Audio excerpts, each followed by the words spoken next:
Hoy trataremos el tema del cambio de escenario, lo que supone la nueva forma de comunicación, ¿no? Si nos fijamos un poco en la evolución que ha habido en los últimos años a nivel de la comunicación mediante móviles, mediante sistemas de comunicación satélite, TDT, inclusive Internet, ha habido una evolución exponencial clarísimamente. Durante 20-30 años esto ha crecido de manera muy rápida y muy amplia, ¿no? Y tiende a seguir de la misma manera. Entonces, la principal diferencia que tenemos con las comunicaciones anteriores es que podemos establecer una comunicación a lo largo y a lo ancho de muchísimos países de todo el mundo. No de todo el mundo, porque hay ciertas zonas que todavía no tienen acceso a este tipo de comunicación, que no tienen cobertura o que no tienen la tecnología adecuada, pero a una gran parte sí, sobre todo a la parte referida al mundo desarrollado, ¿verdad? Entonces, todo esto supone un cambio muy importante en la forma que teníamos antes y después de comunicarnos. Hay un cambio de escenario, hay un cambio de paradigma que vamos a analizar brevemente a través de una serie de hechos, ¿no? El primer hecho, vamos a contar de 9 a 1 hacia atrás. El primer hecho es la conectividad.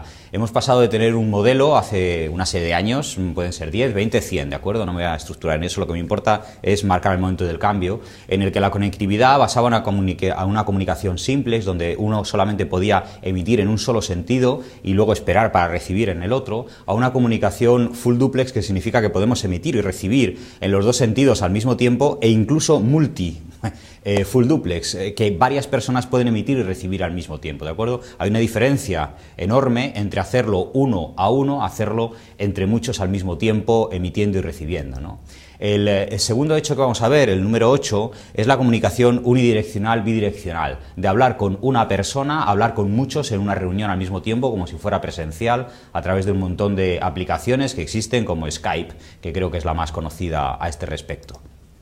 El tercero es el tema del dispositivo. A nivel de comunicación centrada en Internet, teníamos hace muchos años un ordenador de mesa, como el que veis aquí en la parte izquierda, bastante grande, o bien Clonic, o bien IBM, o bien el que fuera, y era la única manera que nosotros teníamos de interactuar y de comunicarnos, de utilizar las listas de distribución, que fue de lo primero que salió, los correos electrónicos, ¿de acuerdo? Ahora mismo no, ahora mismo tenemos un montón de posibilidades, desde cualquier móvil, una PDA, las tablets que están saliendo y las nuevas cosas que saldrán, como los dispositivos integrados de televisión, con Internet, con navegación a través de Internet, a juegos, y todo integrado dentro del mismo dispositivo, ¿de acuerdo? Un hecho más es el tema de la localización. Anteriormente teníamos que ir a un sitio para trabajar y conectarnos, ahora mismo cualquiera, en cualquier sitio. Yo aquí mismo en los trastos que he dejado por aquí antes de grabar, tengo 2 o 3 instrumentos, dispositivos para conectarme en la oficina, en casa, en un bar si me tomo un café, o cuando voy a ver a un cliente, o cuando estoy con un alumno. No hay ningún tipo de problema. Tenemos tantas ubicaciones como nos haga falta, porque en definitiva la ubicación somos nosotros mismos, ¿de acuerdo?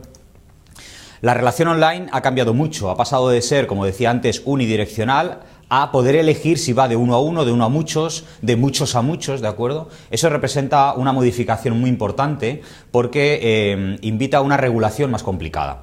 La regulación de uno a uno pasa por un simple modo de educación, ¿de acuerdo? Un protocolo de educación, donde yo no hablo hasta que tú no hablas, entre otras cosas porque no puedo. Ahora que hay muchos a muchos, la parte del protocolo de educación y de comunicación es más importante, porque no solamente consiste en que cada uno pueda hablar, sino que además se tienen que entender entre ellos y tenemos que llegar todos a un puerto, ¿no? Es como un programa de estos de la tele, donde se dedican a hablar de la prensa rosa y hablan todos al mismo tiempo, empiezan a chillar y tal.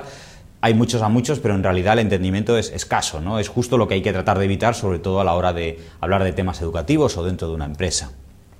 El hecho número 4 es la diferencia entre la actitud del consumidor como consumidor pasivo, un usuario pasivo, consumidor pasivo, a que ese usuario también pueda proporcionar cosas, sea un proveedor, no solamente un consumidor, ¿de acuerdo? Yo ahora mismo puedo escribir un blog, vosotros mismos, y publicarlo en Internet en 5 minutos. No solamente me dedico a leer lo que hacen otros, sino que yo además proporciono una determinada información. El siguiente paso es de privado a abierto, privado, ahí he puesto Microsoft, pero podría ser cualquier otro software, por centrarnos en software, a un sistema tipo open source como OpenOffice, donde lo puedo descargar, aceptar una serie de condiciones de uso y utilizarlo sin pagar ningún tipo de royalty, ningún tipo de precio, ningún tipo de nada. Eso cada vez está muchísimo más extendido, ¿de acuerdo? Hay mucha variedad de licencias, de código abierto, código libre, código compartido, GPL, GNU, hay un montón de cosas, ¿de acuerdo? No es tan sencillo como sí o no, e incluso hay modelos mixtos. Es un mundo, ¿de acuerdo?, del que hablaremos en algún otro momento seguramente, pero está claro que hay una diferencia entre desarrollo algo y lo ofrezco gratis a cambio de otro modelo de negocio, que es el código abierto, a desarrollo algo y cobro por ello, o bien lo incluyo de serie en los ordenadores, como pasa con Microsoft, en los ordenadores y en los portátiles, de tal manera que tenga que utilizar ese sistema operativo y todas las aplicaciones que dependen del sistema operativo. Hay una diferencia muy grande en los dos enfoques, no solamente para ordenadores, también para portátiles o los sistemas operativos que están saliendo para tarjetas recientemente, para tabletas recientemente.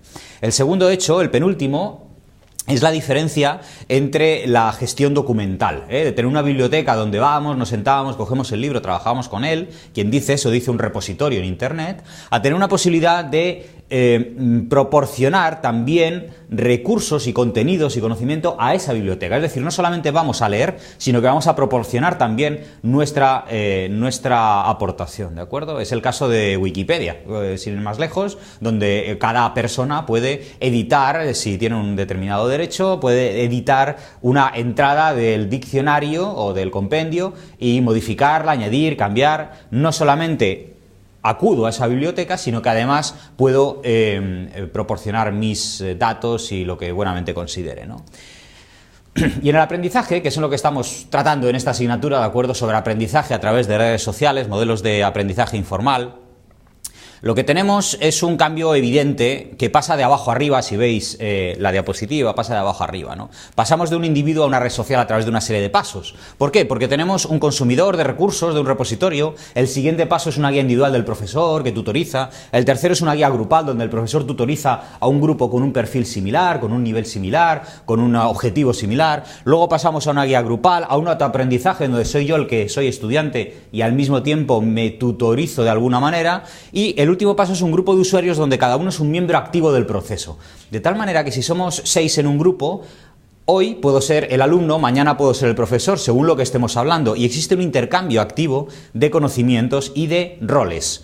Rol de profesor, rol de alumno, rol de estudiante, rol de tutor, rol de mil cosas, ¿de acuerdo? Esa multidisposición para comunicarse y para cambiar los roles es lo que caracteriza el momento actual de aprendizaje y sobre todo de aprendizaje informal. Recordemos que el aprendizaje informal es aquel que se produce en cualquier circunstancia cotidiana de la vida que no está reglada, es decir, no es un máster con una serie de temarios, sino que directamente a la hora de, por ejemplo, navegar con Google, con Wikipedia, vamos adquiriendo información y vamos aprendiendo. Eso es un aprendizaje informal, ¿de acuerdo? En este aprendizaje el multirol es lo más habitual, donde uno en un minuto aprende, en otro minuto enseña y a veces lo que hace es discutir y llegar a conclusiones de manera conjunta, manteniendo ese múltiple sombrero en un momento, ¿de acuerdo?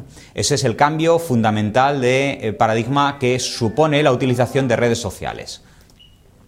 Entonces, para que nos hagamos una idea acerca de esto de las redes, si vemos la parte de arriba de la diapositiva, podemos comprobar que con la distribución de la asignación de IPs, de números IP, de la versión 4, que es la que estamos utilizando, hay una serie de datos que podéis ver allí, y lo que viene a decir básicamente es que con IPv4 podemos abarcar un número determinado, como todo, porque esto es matemático, de direcciones IP que no comprenden todo el mundo. Es decir, llega un momento en que se agota. De hecho, no sé si ya se ha agotado o está a punto de agotarse. Eso significa que si mañana conecto mi ordenador y quiero acceder a una IP fija, pues a lo mejor no existe, porque ya no hay tantos números en el mundo, ¿de acuerdo? Entonces, estamos yendo hacia un nuevo modelo, que es el IPv6, que ya está desarrollado y que saldrá en algún momento, y que lo que hace es redimensionar todo para que sea justo al revés. No esté comprendido dentro de la parte del mundo, sino al revés. Como veis en la parte de abajo de la diapositiva, el IPv6 es mucho más grande, hasta el siguiente límite, cuando se llegue al IPv6 hay que desarrollar otro, pero de momento soluciona la papeleta de que sea muy grande. Ahí tenéis un numerito, el que empieza por 340.282. Esos son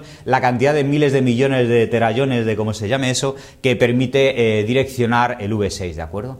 Eso nos arregla ahora mismo un problema, el problema de que cada vez somos más utilizando los mismos recursos. Ampliando esos recursos, en este caso de direccionamiento, podremos crecer exponencialmente hacia una comunicación mucho más fluida, que es fundamental para que esa comunicación no se produzca solamente entre los usuarios, sino también entre las cosas, los smart objects que permiten conectar la televisión, la tostadora de tu casa, el coche, cualquier cosa, a través de Internet y utilizarlo mediante un sistema de comunicación, mediante una interfaz. Ahora mismo eso está en desarrollo, funciona, por supuesto, no es que haya un boom todavía, pero lo habrá, y hace falta, necesariamente hace falta más direcciones para conectarlo, ¿de acuerdo? Entonces pasamos de un modelo de red social donde teníamos una única forma de comunicarnos, como decíamos, con un único dispositivo, con un único tal, a un sistema en el que estamos nosotros y tenemos una multitud de dispositivos y unos medios de distribución para hacerlo. Pasamos, por otra parte, a un sistema donde tenemos una serie de dispositivos que se pueden relacionar entre ellos y también verticalmente con los usuarios, lo que decía de los objetos inteligentes, ¿de acuerdo? Y todo ello lo que permite es que haya una multilateralidad, multifuente, multidestino, multimensaje, multimedio entre todos nosotros, ¿de acuerdo? De tal manera que si nos fijamos en las redes sociales que incluimos aquí en la diapositiva, Facebook o Wikipedia también lo he incluido como red social, en un concepto amplio es lo que es, ¿de acuerdo? Moodle, YouTube, lo que sea, el grupo de usuarios que está en el centro lo que hace es poder relacionarse todos con todos. Este es el cambio de paradigma. El paradigma consiste en que ya no dependo exclusivamente de una compañía proveedora única para el teléfono en mi país con la que puedo hablar con mis seres queridos, mi trabajo, lo que buenamente sea, sino que tengo una serie de carriers, muchos, 5, 6, 10, los que buenamente sean, y cada uno ofrece sus servicios y permiten comunicación también entre ellos. En el caso de las redes sociales ocurre igual. Tenemos un producto muy conocido que se puede llamar Facebook, pero también otro producto que también está muy bien, que es Wikipedia, y otro producto que se llama MySpace y Messenger, y todos se pueden comunicar más o menos, cada vez más, para que exista como una especie de enjambre de comunicación en el cual podemos decidir a quién, dónde y a través de qué, ¿de acuerdo? Entonces, la red social, ¿qué es lo que ocurre a nivel de aprendizaje? La red social posibilita un acceso heterogéneo y social, es decir, cualquiera, de cualquier condición, de cualquier estatus, de cualquier grupo, sector, inclinación, puede comunicarse. Lo segundo, una interoperabilidad de contenidos.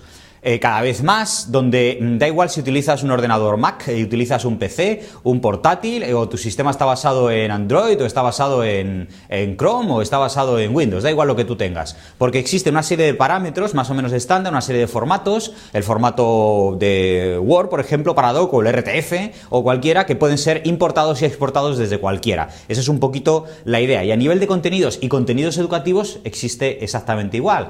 Tendréis otra presentación detallada por otro profesor, Luis Anido, que habla sobre estándares y estándares de aprendizaje, y veréis que existe una cosa que se llama Score, por ejemplo, que permite empaquetar de una manera estándar para que cualquier sistema pueda importar ese paquete y mostrarlo, independientemente de quién sea el propietario, el distribuidor del sistema, da igual, es una manera estándar de trabajar con él.